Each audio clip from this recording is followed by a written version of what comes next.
kakanta sila, no? Teka lang. Sige. Makakatapos na yung The Voice. Okay, congratulations for a very successful season.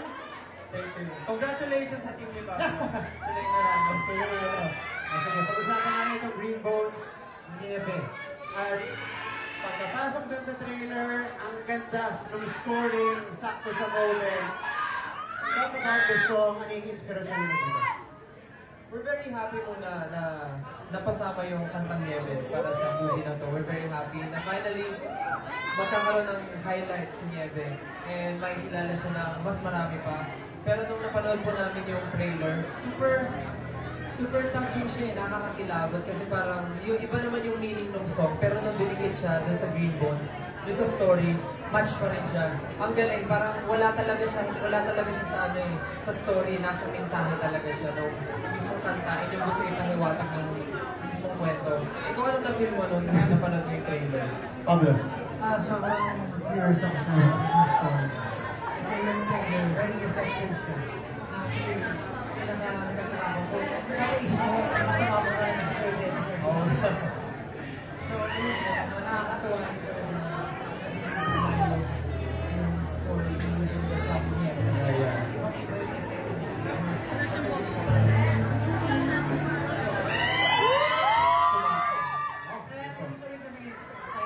Yeah, sobra excited. Huli na lang, kasi sinabi mo kanina, yung Nieve, isang sa mga kantang talagang gusto mo ang umangat. Kumbaga, malapit sa puso nyo to. Okay, ano yung, paano nyo ginawa itong kanta nito? Kasi nung mga panahon na yun, malayo kami sa pamilya namin. Nung panahon kasi na nag-tour kami, na-feel lang namin yung pakaramdam na kasama yun mo yung mga mahal mo sa buhay. And saktong-sakto na papanahon na magpapasko rin. Tugman-tugma rin yung kwento ni Nieve na sa mga kapuso natin na hindi natin napili ngayon darating na Pasko. So, bukod dun sa story ni Kuya Dennis and ni Rulo dun sa mismo, sa Green Bones mismo, tugmang-tugma talaga siya and we're very happy na hindi lang yung mensahe ng movie yung mapaparating natin, pati yung mensahe ng kanta mapapaabot natin sa mga manonood. We're very happy. Pablo, you can invite everybody to touch Nieve dito sa Green Bones. Thank you po. Ba't ko pa kaya panoorin ng Green Bones? Sobrang excited na po kami natin.